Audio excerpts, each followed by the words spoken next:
Hey, Beak Squad, David Burns with you tonight. Thanks for joining me on my live stream. As always, I'm pumped and excited. Joined with me by David Bobblehead. And good to be with you guys tonight. Thank you that so many of you have already been commenting and letting us know that you're here in the comment section. Appreciate that so much. Got a great 1 hour plan for you guys tonight. We're going to be talking about a little bit later. Should you make splits in August? I know some of you are watching from different parts of the world. So when we talk about that, just figure that August, by that I mean late summer before you go into fall, whenever that happens where you live. So we're going to be talking about that. Should you make splits in late summer or fall? And if you should, how do you do it? We'll talk about that a little bit. And that'd be a fun time to kind of answer some questions about making splits in the fall. And before we get rolling, though, I want to bring my lovely wife, Sherry, in. Hey, Sherry. Hi, everybody. How are you? Oh, Siri's talking to me. How are you, Sherry? I'm glad you're here. You're here to talk about some exciting things. Why don't you share with everybody what's going on with the Beak Squad t-shirts? Okay, so you all spoke up and we heard you. And what is going on? Hang on, let me get this up here for everybody to see. So what we have got is we have got a Beak Squad couple. And they have put together some Beak Squad merchandise for everybody. And right now they've got shirts, but, we're thinking there might be hats, there might be tumblers, of course there's mugs and that sort of thing. And so it's going to go through a group called Candy's Creation. And we're really excited about it. So if you wanted to go to our website and click on Beak Squad merchandise, which is at the top of the page, then you'll get the links to her store. And then you'll be able to go in there and order what you want. But, there's also an email on there. So if there's something special you want or something like that, you can simply ask and find out, what you can do. But that's really exciting. So this is not anything that David and I are doing. We're not selling these. So we're not, providing customer service or anything. So don't ask us.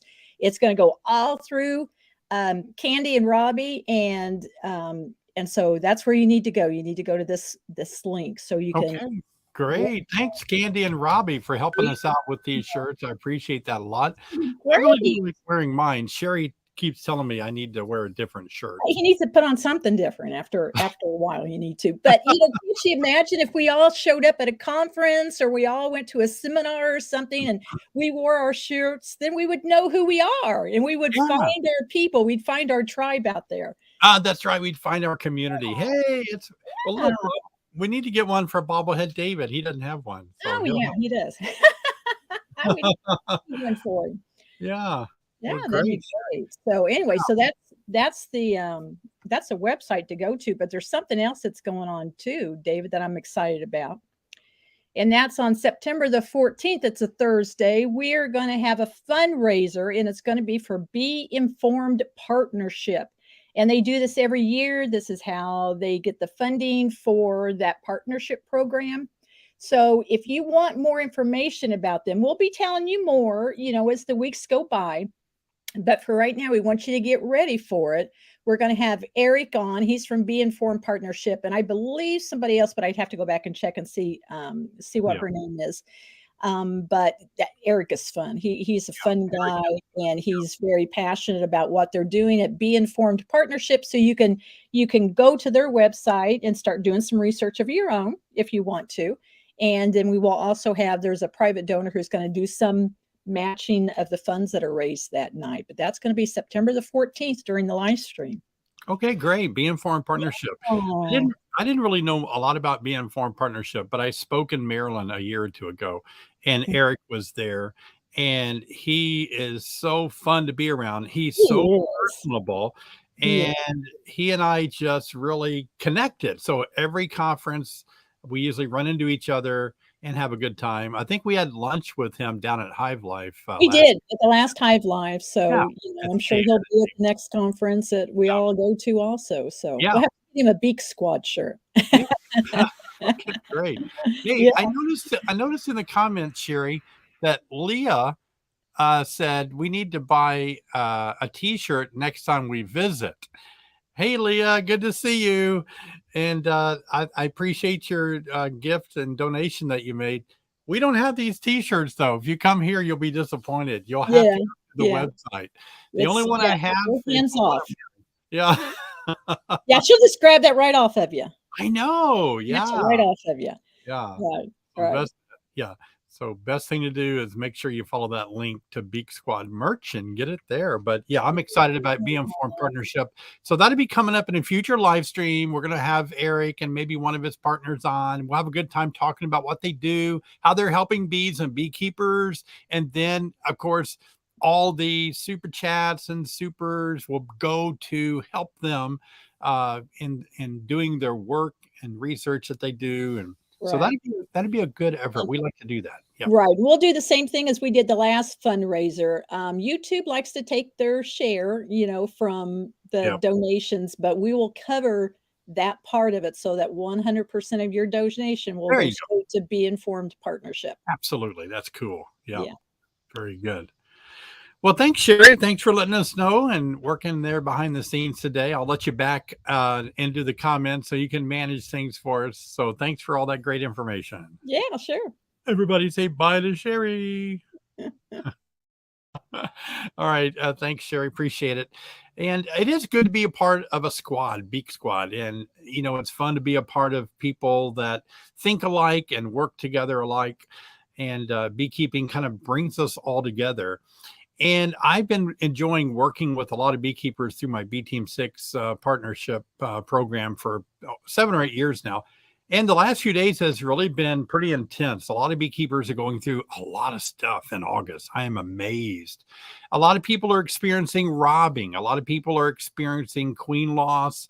Some people are experiencing hives that are dwindling down because they just don't have populations anymore.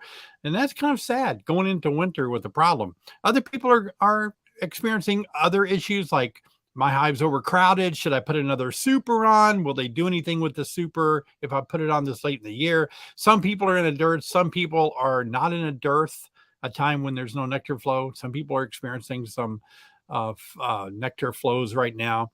Some people are experiencing swarming, absconding. There's so many things. I just made a video a few days ago about, I think it was 10 things, 10 challenges that happen in the month of August. It's really the worst month for beekeeping. You think winter would be the worst, but August is probably the worst because so many things can happen.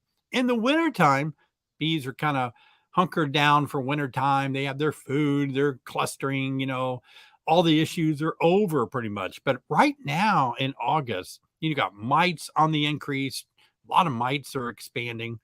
So we have to really kind of keep an eye on our hives this time of the year. So hats off to all the Beak Squad members that are part of Bee Team 6 or part of this live stream where I try to hustle quickly and get a lot of questions answered.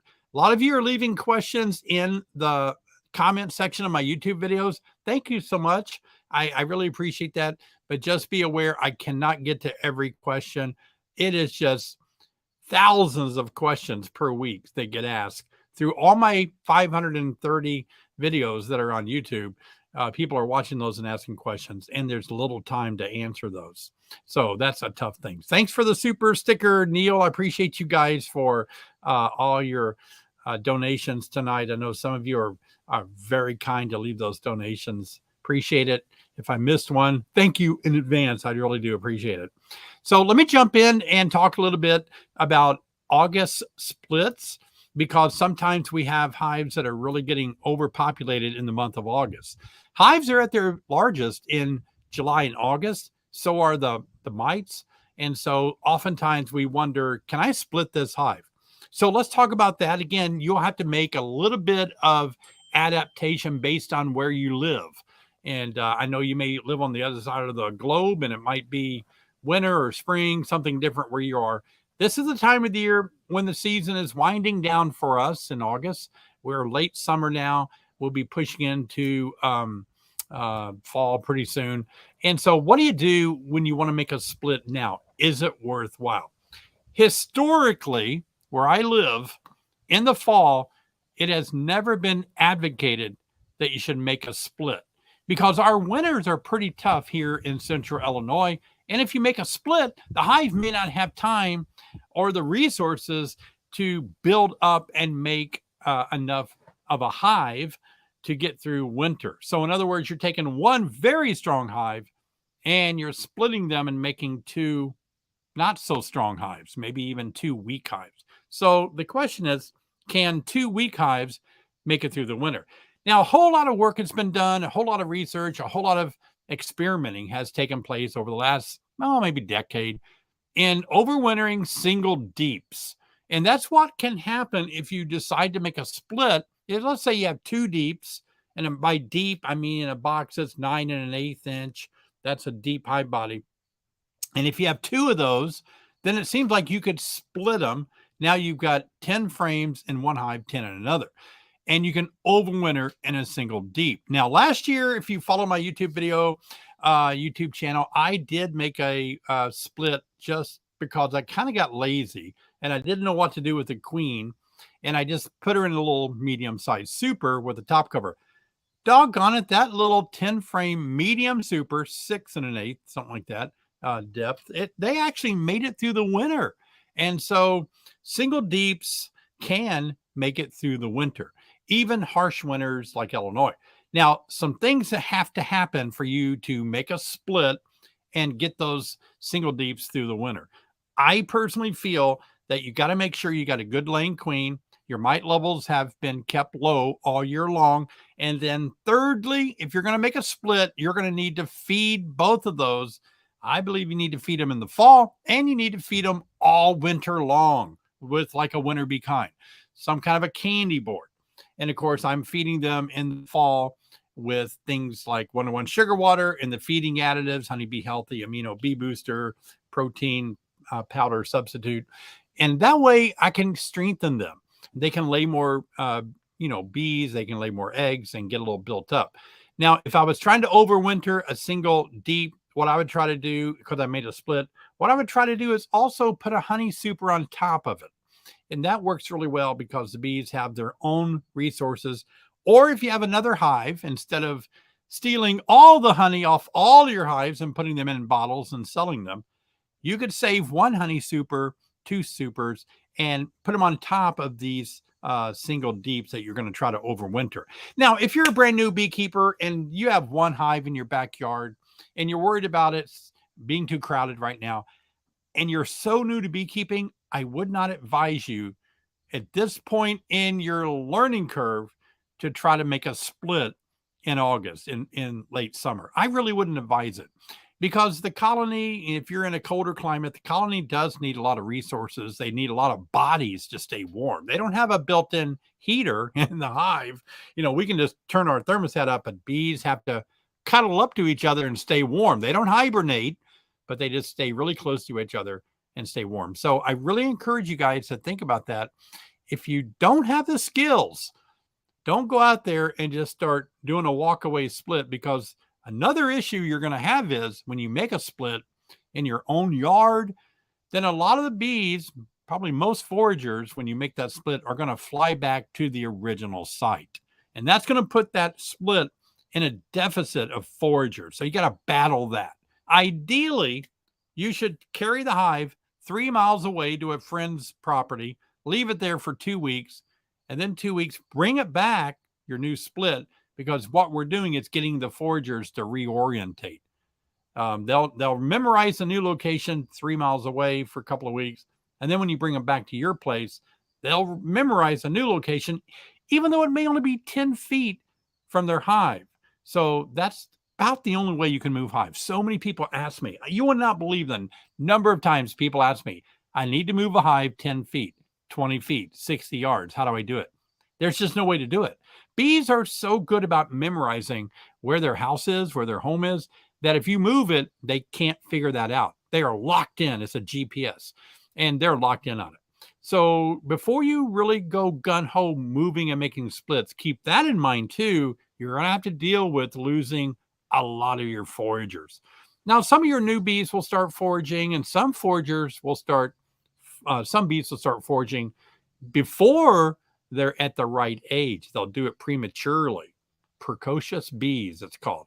And that's not always good. When bees do things in a precocious way like that, they're doing it too early. They don't have the necessary maybe development yet to do that. So it doesn't end as well as if they waited till they got older. But sometimes they start doing things out of essentiality. They have to, or they're going to perish. And some of the foragers may not make it back because they don't have the skills to navigate back to their house. So you have to be careful about forcing precocious bees to forage too early.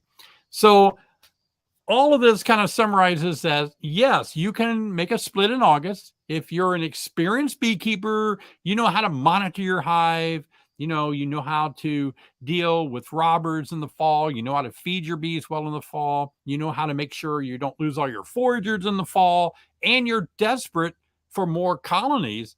You can make that split. But for me right now, I'm going to do it only because I want to make a video. I don't really necessarily want to try to overwinter one in a single deep. But I'm going to do it to make a video, follow it along, see if it works out. Tiny Trail Farm, thanks for the donation. Yeah, thank you for talking about the 6 points for August. I think it was 10 points. Did see signs of swarming in one of my dense colonies, took out the queen cups and drone cells. Oh, yeah. Also, testing for mites, treating queens, looks great. Hey, thanks, Kevin. That's good news. Yeah. So even though you see those swarm cells, you're tempted to make a split like we're talking about tonight because those swarm cells are there. And you think, I can make a split and they could raise their own queens. If they raise their own queen, that means they'd have a break in the brood cycle. That means we'd have less mites in the hive. So if any of you want to experiment, like if you have a whole bunch of hives and you just want to experiment making a fall split and see if you can overwinter it, then hey, more power to you. That's what beekeeping is all about. All of us experimenting. So I've got a lot of little fall things that I'm going to be trying to experiment with. And that's one of them. I'm going to try to take a good sized colony, split it in the fall, and see if it ends in disaster in the spring or if they'll make it through. My mite levels have been pretty good this year. Some of you may be surprised. This is like all new information if you've never heard me say this before. I really don't go gun-ho on treating mites because I don't have to. I don't really have high mite counts that makes me scared and want to use treatments. I have used treatments before. Don't get me wrong. I have used Formic Pro, Mite Away Quick Strips in the old days. I've made videos on the use of Apiguard. I made a video on how to use Apivar. So I've made videos showing different treatments to keep mites low. I've also showed how to use a green drone comb. Green drone comb works good if you're using those. It starts to taper off now because they're going to be not raising so many drones. Powdered sugar dustings helps a little bit. Screen bottom board helps the mites fall through. Queens that are a little more cutting down because of their genetics on mites reproductions. So we can have better quality characteristics in queens. That helps a lot too for me. And then there was one more thing. Oh, breaking the queen's brood cycle. And so I like to capture the queen in a queen cage and let her stay in there a week. And that cuts down on her brood cycle. This is only in a large size colony. And that cuts down on the mites brood cycle as well. So if things are looking good for you, and if you're, doing a good job with all your mite control, then you can make that split. But my mites have been, all of them have been below 3. I may have had 1 over 3, but they've been pretty much below 3 to none to 0. So I've been really lucky this year that my mite levels have been really low. Small hive beetle have been low too this year. I haven't had a lot of small hive beetle issues. I see the regular 5 or 10 in a hive, 1 or 2 in a hive here and there, but haven't lost any hives. I have lost hives in the past once in a while to small hive beetle sliming, but it hasn't been that bad this year. So all in all, my bees have been really looking healthy, and I've been loving my flow hive, everybody. Hey, Beak Squad, the flow hive has been a lot of fun. Let me make a confession about the flow hive. I got to tell you, confession. Remember I said it was difficult for me to build it. It wasn't really difficult. It's just a lot of little pieces. It took a little time. But I'll tell you what, Harvesting that honey was easy and it was fun. I really liked it. I made a video about it if you didn't see it. Now, I did get a fly in my honey. I don't like flies. I think they're dirty. I don't like flies on my food, but we got the fly out of there. But they're ready to harvest again.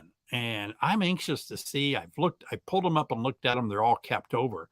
So I can harvest a lot of honey out of that flow hive. You just turn a crank and honey comes out. I know a lot of people poo-poo it. Don't get me wrong. I understand that with a flow hive, some people say, you know, well, that you're not doing your inspections. You don't have to, but no, that nobody claims that. The company in my literature says, be sure and manage your hives, inspect your colonies. It says it in their literature. It's just a different way to harvest honey. And so you just turn a crank instead of taking the frames out, cutting them, uncapping them, spinning them, and bottling them, all that. So I kind of like that. And as I get older, I like doing things that doesn't require as much labor. But the price would keep me from ever getting a lot of those. A hive that I do like, and I want to talk more about it in the future, and then we're going to start taking some questions here in just a minute. I was privileged to spend time at EAS with the owner and creator of the Apiary hive, the Apiary hive. At first, you know, I'm running an Apiary hive, so I had a few concerns about it when I first installed it this spring, put bees in it, and I began to think, oh boy, I don't know, there's some questions I have about it. But when I met the owner at EAS, he had a booth, a vendor spot, and so I spent time with the owner, I think a whole morning, almost a better part of the day. He and I went outside. I actually had all my video equipment. I actually videotaped our conversation about the Apiary hive. And I'm telling you what, I'm really in love with the Apiary hive. I really am. I think it's a really good hive. It's expensive. Now, anytime you veer off from these traditional Langstroth hives like this, you know, anytime we veer off from this traditional Langstroth, just pine box, 3/4 inch pine, things get expensive. Let's be honest, they do. But I'm going to break another secret out, and that is beekeeping is not cheap. It's not a cheap hobby. So many people find, you know, beekeeping to kind of start draining the wallet after a while when you start, you know, buying things that you need, and maybe you'll buy a new package every year. And if you can't afford beekeeping, if you're stealing money from the family and you're not taking care of your responsibilities at home with food and water and house payments, then maybe it's a good time to not keep bees, because it can be a hole in the pocket. So be careful about that. So anytime you veer off from a traditional Langstroth hive, things get expensive. But if you've got a little money to spare because you worked hard all your life and you set some back maybe, you know, think about these other hives, because they do show a lot of promise. They really do. I didn't realize how the Apiary hive is so well built, and the owner talked to me about his passion for bees. His dad is an entomologist in Arizona University, and so anyway, I'll make more videos about the Apiary hive coming up in the future, but I really do like the Apiary hive. So I like the flow hive on a scale from 1 to 10, 10 being a Langstroth, because I've grown up inside of a Langstroth forever. A flow hive is probably about a 7 for me. And the reason I dinged it 3 points is because it's way expensive. I understand it has to be. I get that. It's very expensive. And so it's hard for people to get into flow hives.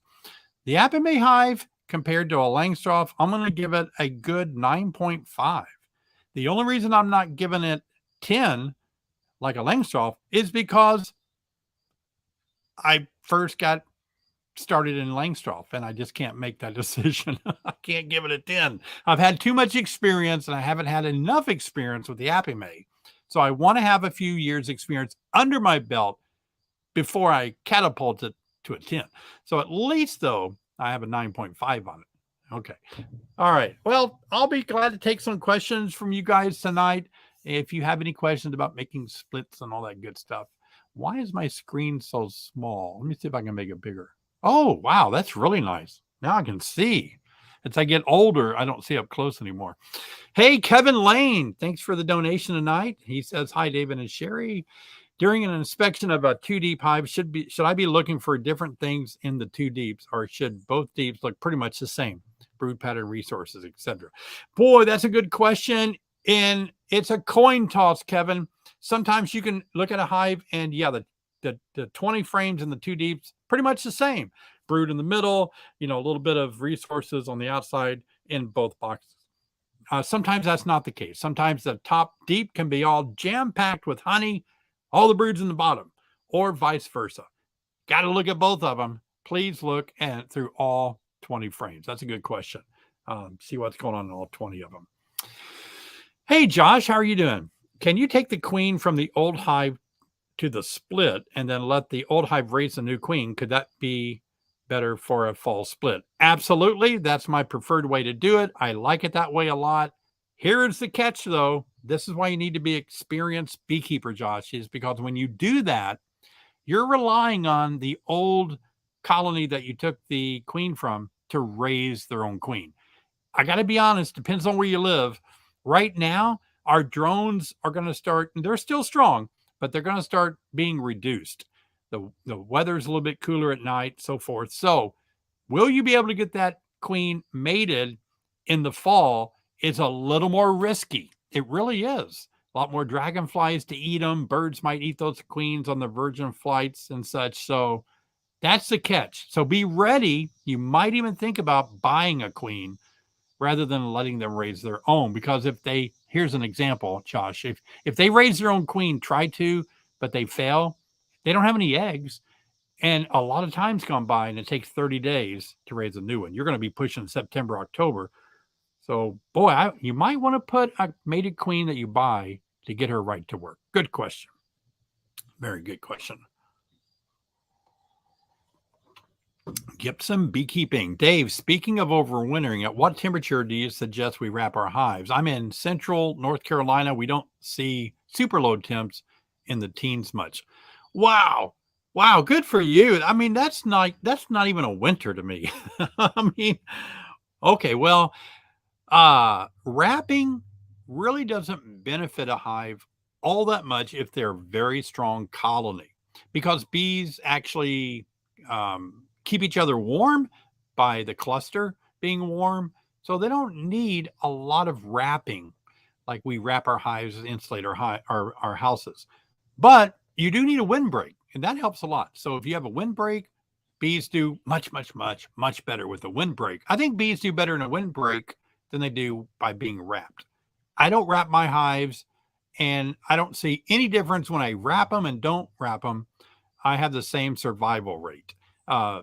Usually my hives perish in the winter because I knew one was small going into winter. I knew one had a queen issue. I knew one had higher mites. There's those reasons. And wrapping them won't change those factors. So I bet you anything, if you did a little experiment and had a very healthy colony, mite levels low, good resources on board, you're going to feed them in the wintertime, and wrap one, don't wrap the other, they'll both do fine. So I wouldn't really wrap them. Yep. Good question. That's me personally, though. Right around brown. I have one hive. It seems to be pretty strong. My issue is it's been really hot and we haven't been getting rain. So it's really dry. They aren't making much brood, but the super is full. All right. This is a perfect example of what I used to deal with too in the fall. And what I do to offset that lack of nectar, not much brood, is I feed my bees 1-to-1 sugar water with protein powder and Honeybee Healthy and Amino Bee Booster, 1 teaspoon each per 1-to-1 quart, 1-to-1 sugar water, a quart of 1-to-1 sugar water, and 1 teaspoon of all 3 of those things. Use a pollen powder like Ultra Bee. It's what I use right now from Man Lake. Teaspoon of that, mix it in the water, teaspoon of Honeybee Healthy, teaspoon of Amino Bee. Now, don't use this if you're still collecting super or your honey in your supers. You want to feed them after you take your supers off, or unless you leave one on for winter. But that will help them start raising more brood. It really will be. So even though it's hot and kind of getting a little rain, but it's been dry, You're going to get your brood built up by them having resources. You got to build up the nurse bees to be able to feed the larvae. Mary Ann, how are you? Good to see you. I bought pure bee pollen powder. Is it okay, or do I need the substitute? Where did you find pure bee pollen powder? Well, you can buy, I think sometimes you can buy pollen powder. Let's see, what am I trying to say? Yeah, pollen powder, pollen from bees. Athletes eat it. I used to eat it when I was doing a lot of running. But it should be fine to feed it back to bees. A lot of people collect their own pollen. That's one of the things I really love about the Apiary hive. It has a great pollen trap that really is built into the bottom board if you want to collect your own pollen, feed it back to bees later. But yeah, you can do that. My preference, though, is because since I can't speak of where you're getting that pollen powder and what's been done to it, maybe, I would prefer that I've had more success using the protein powder that's made for bees. They've balanced out all the various proteins that need to be in there. But if it's real pollen powder, you should be able to feed it back to bees. Yeah, good question, Marianne.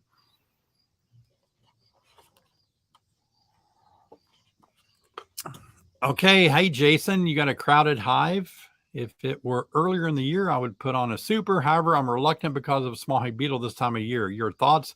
Yeah, anytime you put extra room on a hive this time of the year, small hive beetle will really quickly take advantage of any area that the bees aren't protecting, and even areas they are protecting. So if you want to cut down on small hive beetle, then try to keep the hive consolidated and the bees in a tighter area. I understand what you're saying about that putting a super on might give them more room. Here's my answer to that, Jason. Look, the bees that you see now, they're dying rather quickly, actually. The bees only live 40 days approximately in the summer. A lot of these bees that you're seeing are older summer bees, and they're perishing quite rapidly, believe it or not. And so they're going to get, the hive population will thin down in the next month or month and a half. And that's why we want to start raising bees of winter physiology. So you might just try to hold the course and see if you can get by without adding a super. Problem with adding a super, if they start to fill it, but they don't fill it completely, then you got to take it off. You don't want to leave that on the hive partially filled. Never overwinter with a partially filled super. Bees that go up there and thinking they're going to be able to stay up there and eat, and they just won't have any food. Good question. A little tough. That's why August is a tough month. Absolutely. These things happen in the month of August. Pretty challenging. Sneezy. Hey, after a swarm, I found my new queen unexpectedly outside the hive about a month ago. She took off and did a few flights. What could this mean? After a swarm, I found my new queen unexpectedly outside. Yeah, that's a virgin queen. And a virgin queen acts that way when she needs to take a mating flight. I've actually made video once about that. I actually went out and filmed the virgin queen doing exactly what you're saying, she would fly out, fly around the hive, fly above it, measure it. She was trying to take mental pictures of her hive. She's thinking, I'm going to fly 1.5 miles, 2 miles away to a drone congregation area to mate. I got to find my way home. I got to memorize my hive because for some reason I'm right next to another hive, to another hive, to another hive. So she's just taking orientation flights, and that's what is expected of that new queen. Yep. Outside the hive. Hi, Brenda. Thanks for being a part of Beak Squad tonight, guys. Really appreciate it a lot. Will bees still make comb with syrup if you put additives like Hive Alive in 1-to-1 mix? Yes. Yeah, they will. As long as bees are consuming a sugary substance that's pretty similar to honey or sugar, it's going to activate their wax gland. But you need bees 12 to 17 days old. You have enough of that age bees, they'll make wax. The problem with getting wax built this time of the year is that bees oftentimes don't have enough nectar available to make wax. And so they can't make as much wax as they would in the spring.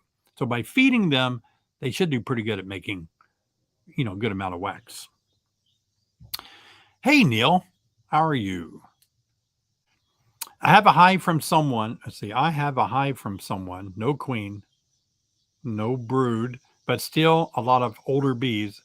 I can requeen, but unsure if the older bees tend to the brood. Sadly, I have no mentor to ask. Second year beekeeper. Very, very tough scenario. I understand what you're saying. What happens is the hive can dwindle down, no new bees. And so the bees in there are older bees past the age of having hypopharyngeal glands to make royal jelly. And so they may not be able to feed the larvae. If the queen you put in there does start laying, they may just consume her eggs for protein. It's a bad situation. Probably not going to work out for you, to be honest with you. It's probably not worth the effort. From what you described, I think you've already answered your own question. If you had multiple hives, you could beef it up with a frame of cap brood and move those bees and cap brood to that hive, a couple frames maybe. When they emerge, they're going to be at nursing age in 6 days once they emerge, and that would support the new queen. That's why it's always good to have more than one hive. Those of you that have one hive this year, let's get another hive on the ground. Save your pennies, whatever you need to do. Next year, let's try to run 2 hives or more, because you can trade resources in a situation like this. That's a good question, Neil. Hey, Jason, David, I hear the feeding protein. I hear that feeding protein leading up to winter will impact winter physiology. Thoughts? Impact it negatively or positively? For me, it's always been a positive thing. Feeding protein in the fall has allowed me to see more brood being produced, and that brood is bees of winter physiology in the months of September, October, November. And so the extra protein can help the larvae that's developing get well fed. It helps the nurse bees also be able to feed the developing larvae. So it impacts it for me in a very positive way. I have not done scientific studies personally. It's anecdotal, but I can only say, and you can watch my videos and I document it, it's just phenomenal how feeding bees, and I'm not feeding them a lot of protein, I'm talking about a teaspoon of protein per quart of sugar water. So it's not a lot, but it's just enough to kind of mimic what they would receive in nature. Good question. It's getting darker. And the sun's setting really early. Hi, Ian. What's more important, full sun or windbreak? Oh, definitely windbreak all day long, because in the wintertime in Illinois, we don't always have full sun anyway. So I'd rather have them with the wind block than full sun. Good question. Do you know what I mean? See what I'm saying? Winter times are pretty cloudy here in Illinois. Go for windbreak. Absolutely. Yeah, something that will just cut down on the wind will help your bees so much. Hey, Doug, how are you? 2 deeps with 1 super. I like that configuration. Super is 90%, 95% full with capped honey. Should I add another super? Is it too late? Good question. Good question. I don't know where you live. I'm going to pretend that you live in Illinois, so I'll speak to that. I'll tell you what it's like for me. It would be 50-50 for me right now. If I added another super, we've had tremendous rain. It looks like springtime here. Every day we get an inch, a half inch, 2 inches. So we have clover and everything. It looks like spring. My bees know that. So I could probably get by with adding another super if I wax coated it heavily, if it was undrawn, and I sprayed it with sugar water and I put it on a very strong colony. Then they might be able to pull it off. It's 50-50 chance. That's all I can tell you. It's a crapshoot. Not a definite cookbook science answer. Yeah. You just try it and see. Hey, Patrick, what do you think about selling swarms? And do you think it's best to overwinter them before selling? Thank you. Here's the thing about selling swarms. Packages of bees were originally called swarms, but now they're called packages. But in all honesty and fairness, if you're selling them to a very experienced beekeeper that needs that swarm to build up a weak colony, then by all means, it seems legitimate, doesn't it? But if you're selling it to a new beekeeper that watched a TV show or my YouTube video and wants to start beekeeping and wants to start in the fall and wants to buy your swarm to start beekeeping, please don't sell them that swarm. That would not be fair to them. They're too inexperienced to get a swarm through the winter this late in the game. See what I'm saying? So think about overwintering it maybe. And if it's a strong colony, you can make a nuke out of it, nucleus, and then you can sell them that nuke in the spring when they should be starting. Good question though. I appreciate that you're looking at that and concerned about that. Yep. Hey, good to see you here. How should sugar water in the fall be 1-to-1? Yeah, I've spoke a lot about this. I do a lot of presentations about feeding bees through different seasons. And in the old days, we fed 2-to-1 in the fall, and that's so it's more sugary. Bees can dry it into a stored type capped over honey sooner. But I don't need that in my hive. I feed my bees winter bee kinds all winter. I need bees of winter physiology. I need a lot of bees. So if I feed them 1-to-1, it seems to stimulate brood rearing in the fall when they normally might stop raising brood. So by doing that, I can get a lot more brood raised in the fall. 1-to-1 for me. I never use 2-to-1 unless for some reason I do want them to build up honey. But again, I'm feeding them all winter. Not a big deal for me. Hey, Riley. I did a split 3 weeks ago. The 5-frame nuke has been getting robbed by my other 2 hives. I'm gone for a couple of days, so I completely closed the hive. Is this a good move? No. Sorry, but not a good move. That's the problem with making splits, is that robbing can happen. Anytime you make a split, you could make a smaller hive. Bigger colonies are likely more able to defend robbers than a small colony. Robbers always go to weaker colonies. So by making a split, you're raising a flag saying, hey, small colony here, come rob us. That's a problem. And especially a 5-frame nucleus too. It's really tough. Back in the day when I was really heavily into queen production, I had a lot of queen mating nukes that were 5-frame nukes. And boy, they got robbed out in the fall. Something terrible, small colonies. So any way to combine things back together, Riley, I think that'd be a good idea. If you could combine stuff back together, it'd give them a little bit more support. Guys, be careful about robbing. It's really a tough thing going on right now, and it will continue to pick up. So watch out for robbing. Get those robber screens on. Put them on at night. Open one side of the door and see if it can cut down on robbing a little bit. That's going to be a big help as well. Yeah, that's a good question. Sorry it couldn't go better for you. Hey, Bob, thanks for joining Beak Squad live stream tonight. Appreciate you being here. Hi, David. Can you give an update on your horizontal hive looking to expand for next year and would like your thoughts? My horizontal hive has so many great features, such as good for your back. It has expanded rapidly. It is very strong, very prolific, queen playing great. They've filled up the whole thing. It's great. I'm not sure what to do about it for winter, to be honest with you. I have a system with Langstroth hives that I use to overwinter my bees. And so I'm having to adopt some different ways of doing it, been thinking about it. So that's something that's kind of going to be experimental for me. I've got to design some winter bee kinds that will fit in there and take the place of the inner covers, and so those bees can be fed all winter. I think if I can get the winter bee kinds retrofitted to fit in there, I think it's going to work out fine.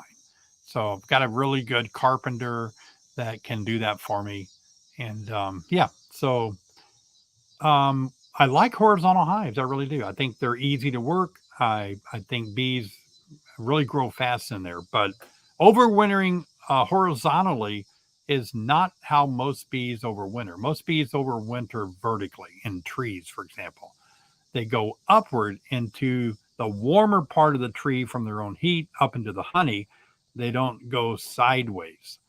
So I know a lot of people can argue. A lot of people are going to already say, wait a minute, I've had horizontal hives.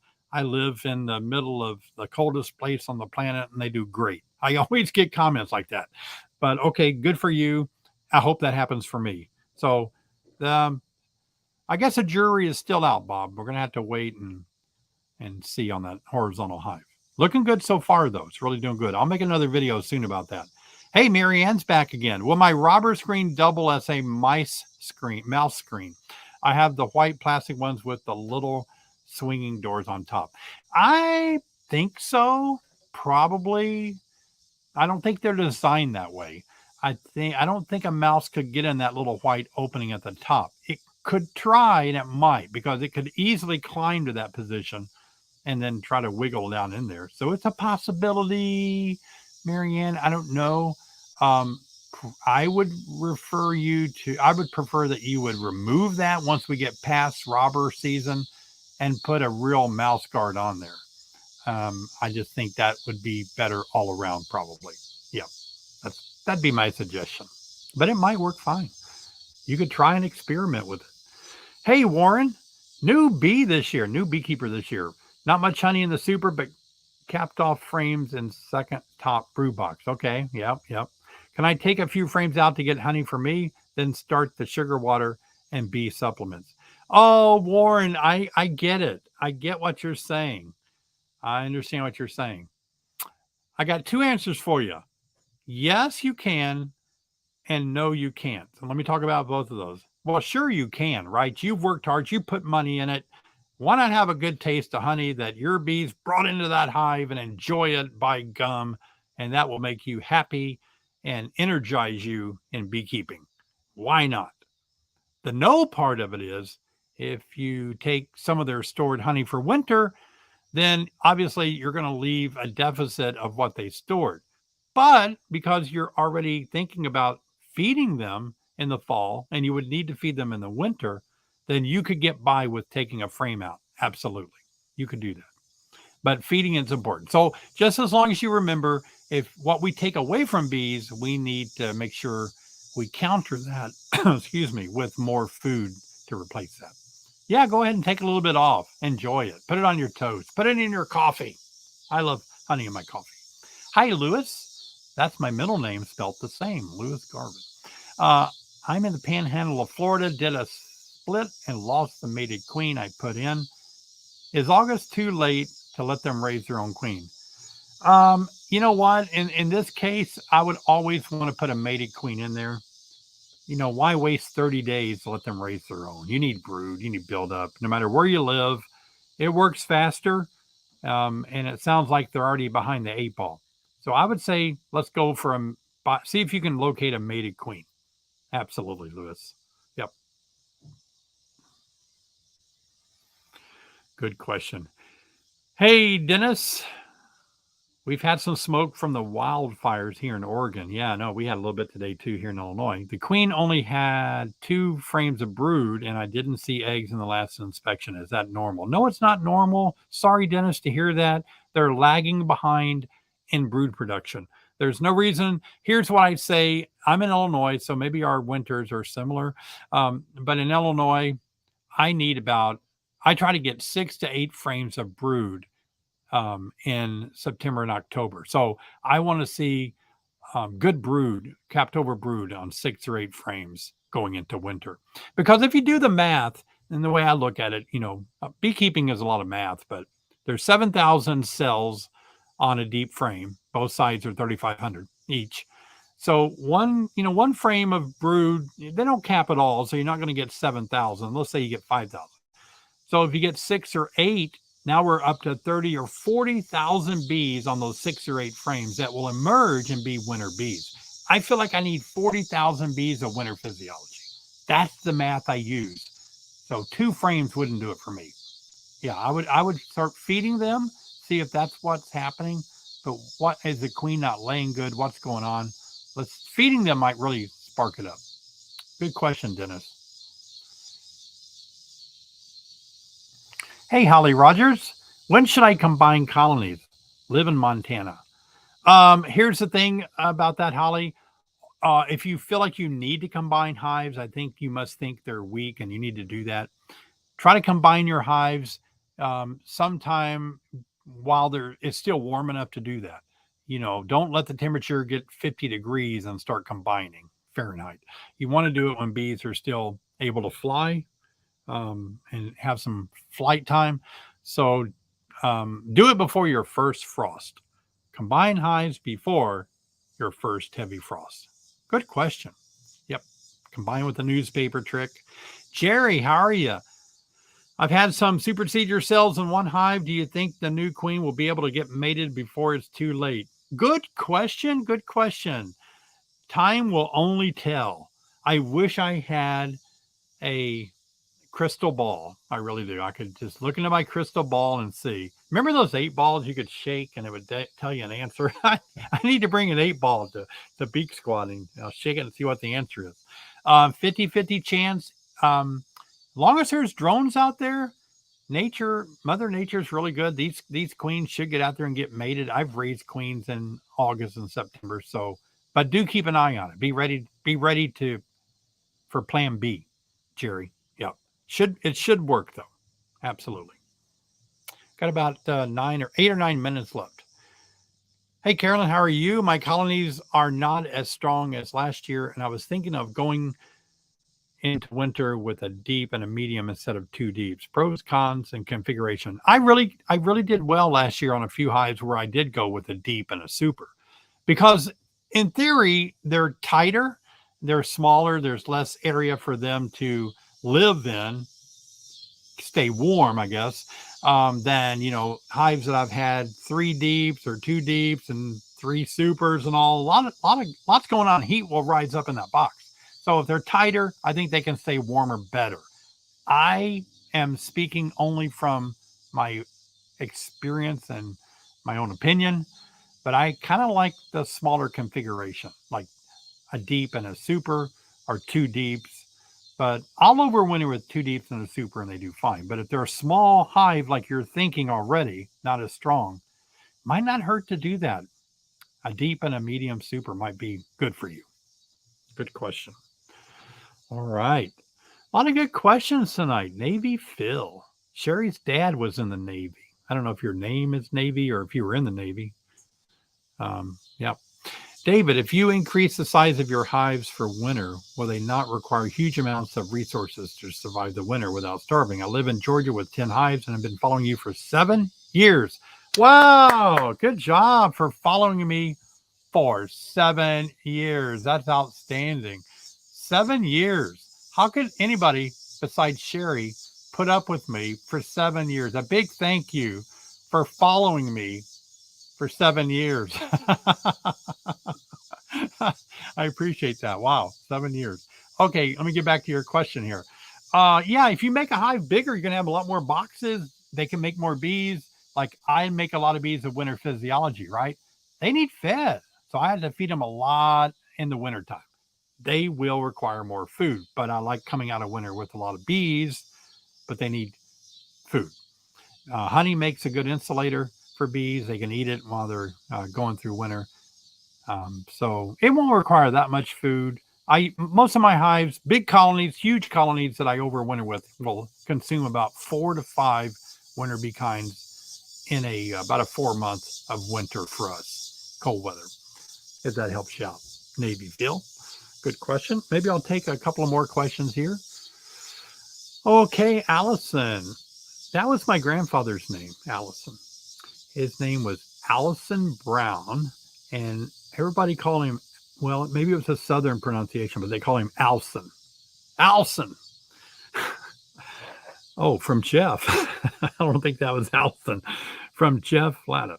I have a small swarm in a 5-frame nuke box. They have propylized the front entrance. The entrance is big enough for the bees to go in and out. Is this normal? You know what? I've had the very, very exact same thing happen. Propolis, the meaning of the word propolis is the entrance of a city. And so that means that this is the entrance. So bees are making small the entrance. I used to use a lot of mating boxes with a 3/4 inch drilled hole in the front the bees would fly through. They would propolyze that hole to the size where a bee could fit through, no matter what I did. That's just what they like, It's probably, they have less to control what's coming in and out, maybe. I wouldn't say it's normal, but it does happen quite often. And as long as bees can go in and out, it's probably not a big deal. I wouldn't worry about it too much. Yep.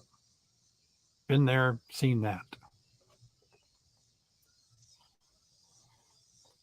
Oh, thank you so much for your donation. How to fix laying workers before and new queen, before you add a new queen. My friend Dr. John Zavishlak has a presentation that he makes in a lot of places that we speak together with, and I've heard him give a great talk on fixing a hive with laying workers. And what I can tell you is that don't fall for the old way of doing, like take your bees, shake them out 20 yards so the laying workers can't make it back to the hive. That's not true at all. All the studies have shown that the laying workers are foragers. They will beat you back to the hive. So the way I like to do it, if I have a hive with laying workers, I steal a frame out of a strong colony with the queen on it and open brood. I move that to the hive that has a laying worker, and I put that frame of open brood with the queen against the wall. And that gives her more protection from her own bees, and it allows the pheromone of her own pheromones and the pheromones of the open brood to permeate the hive before they get a chance to maybe get mad at her. And so this allows the clamping down of the laying workers. There's not just one, there's a lot of laying workers. And the pheromone is what keeps worker bees from laying eggs. They can lay some. A worker bee could lay 200 eggs a day probably. But because of the pheromones from the queen mandibular pheromones, it clamps down the reproduction ability of the workers. So when she's gone for 2 weeks and there's no brood for 2 weeks, they start laying drone eggs. They start laying unfertilized eggs.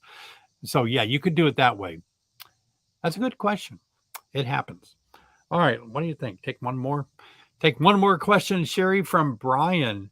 David, what do you think about insulated hives? I'm really interested in the hives that Vino Farms built. Vino Farms. Yeah, I forget his name. We've talked before, but I met him at EAS. We talked about it. I like the idea of insulated hives.